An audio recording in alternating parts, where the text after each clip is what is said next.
This is the last Prime Minister's questions this Parliament. It is the last chance for this Prime Minister to show that he is accountable for the decisions he has made. Will he start by admitting that when British forces were sent into Helmand, they did not have sufficient helicopters to protect themselves and get the job done? Mr. Speaker, I do not accept that in any operation to which we sent our troops, that our commanding officers gave wrong advice and told us that we shouldn't, told us they were properly equipped. At every time, in every operation, we ask our commanding officers, are we able to do this operation? And our commanding officers have said, yes, they can. So I have to say to him that we have done our best to equip our troops and we will continue to do so. It is right that I take full responsibility, but I take the advice of our commanding officers, and advice of our commanding officers is very clear.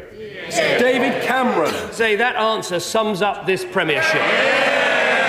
Takes no responsibility and always blames somebody else. Why can't he just admit something that everybody knows to be true? There weren't enough helicopters. Let's listen to Colonel Stuart Tootle, former commander of 3 Para. He said this: repeated demands for more helicopters fell on deaf ears. It increased risks for my paratroopers. But as he put it, the decision makers, yes, the ministers, they weren't the ones driving into combat when they should have been flying into combat. And the Foreign Office Minister that he appointed, Lord Malloch Brown, said as late as last year, and I quote, "We definitely don't have enough helicopters." Presumably the Prime Minister is going to tell us all these people were just deceived. Mr. Speaker, we have increased the number of helicopters in Afghanistan. We've increased the flying time by more than 100%. I think he should recognise that the Merlins were adapted so that they are now in Afghanistan. He should also recognise that the Chinooks were also adapted so that they too can be in Afghanistan. He should recognise that we have other helicopters in Afghanistan that are working, and we are part of an international operation in Afghanistan where we share equipment with our coalition partners. And I have to say to him, the amount of money spent in Afghanistan now is £5 billion a year. That is 1,000 extra vehicles. That is twice the number of flying time hours for our helicopters. And I think he should accept that our troops, for the operations that they are asked to undertake, have been given the equipment they need. That is the right position. David Cameron. Again, no answer. And I have to ask you this. Why?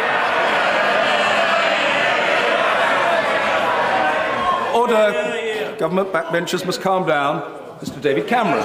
And why should anyone believe this Prime Minister when he was the first in history to go in front of a public inquiry and not give accurate information about defence spending? A reference there to the Chilcot inquiry. Let me ask about another decision for which this Prime Minister ought to be accountable. In the last 13 years, he has robbed pension funds of £100 billion. His own welfare minister said this: when Labour came to office, we had one of the strongest pension provisions in Europe, and now we probably have some of the weakest. Presumably he was deceived as well. Will the Prime Minister finally admit that robbing the pension funds was the wrong decision for Britain? When he said there was no answer to the last question, it is him that is never given an answer on any single policy. And Mr. Speaker, as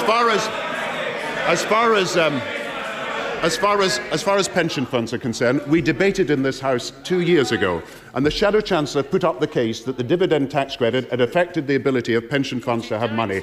I showed at that time that during the period before the stock market crash, what had actually happened was the resources of the pension funds had doubled. He lost his case when he put it to the House of Commons. It's no use trying to put it again. What we have done over these last 12 years, a pensioners' winter allowance initially opposed by the Conservative Party.